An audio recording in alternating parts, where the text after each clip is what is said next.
Hello everyone, my name is Pauljan McCarthy and this is My name is Hazel McCarthy. Adam and Eva. Eden was a beautiful garden in God's perfect world. God made a man called Adam to live in the garden and a woman called Eve, or sa Tagalog ay Eva.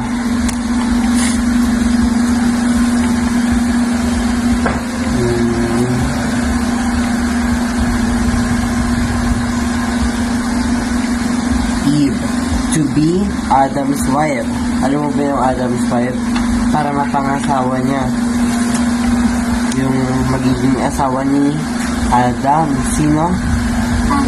Si Eva. Si Eva.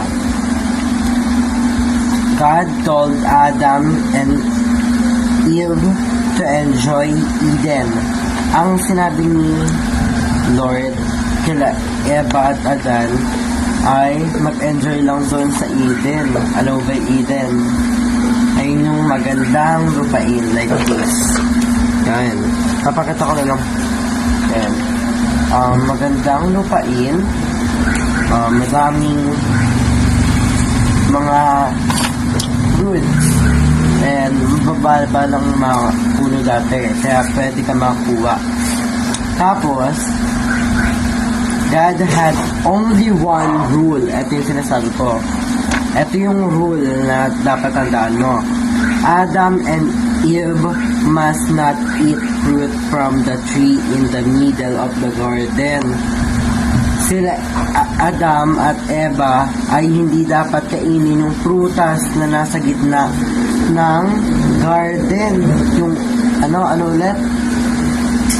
Dapat hindi nila kainin yung nasa gitna ng garden. Tapos, isang araw ay merong evil serpent convinced if she should eat the fruit. Isang araw ay merong masama na kinumbinse si Eva na kainin yung prutas na yon. At Eve got Adam to eat the fruit too.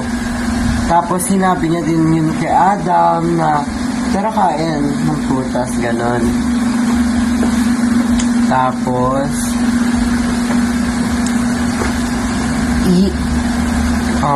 Eve got Adam to eat the fruit too. After Adam and Eve ate the fruit, yun na, kinain na nila yung prutas. They realized they were naked. Alam mo ba yung naked? Nakaubad. Sabi nila, bakit ako nakaubad? Tanong, bakit parang nalaman nilang parang nakaubad sila? Kasi, kinain nila yung prutas. Yun. Tapos, meron silang mga nakitang mga damo or like dahon. Tapos, pinakpan nila yung mga body parts. Ginawa nilang damit. Later, God asked Adam and Eve what they had done. Tinanong ni God sila Adam at Eva na kung ano ba yung ginawa nila. Adam and Eve told God they had eaten the forbidden fruit. Tapos, sinabi ni na kinain nila yung prutas. God made clothes from animal skin from Adam and Eve. Ginawa ni God ng damit na hayop, balat ng hayop, para lang dun dahil kaubad sila Adam at Eva. Okay. God was very sad but made Adam and Eve leave the garden forever because they had disobeyed Him. Ano ba yung ginawa ni Jesus? pinalayas or pinaalis niya sila Adam at Eva dun sa garden na yun. Kuwari ikaw, papaalisin ko dito. Malulungkot ka, di ba? Malulungkot din ako kasi pinaalis kita. Pero, dapat sinunod na lang nila si God. Tapos, Adam and Eve out of the garden, He forgave them and promised He would be with them. Ay nung sinabi ni God na lagi silang sasamahan. O, tanong. What was God one rule, Adam and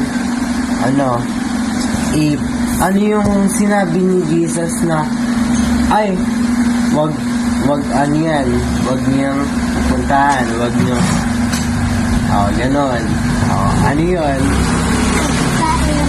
Yung nasa gitna. Tama. Correct. 1 point na siya. Did Adam and Eve obey God's instruction? Sila, Eva at Adan ba ay hindi sinunod yung or like inobey nila yung sinabi ni Jesus na ay wag niyo ang kakainin, masama yan, ganun, nakakamatay yan. Sinunod ba niya?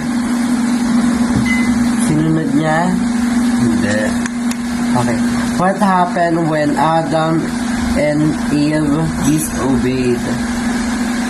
Ano yung ginawa nila Adam at Eva nung disobeyed nila si God? Saan sila, anong ginawa nila nung hindi nila sinunod si Jesus? Ano ba yung ginawa nila? Kinain ng prutas, diba? Tapos tahi ng damit.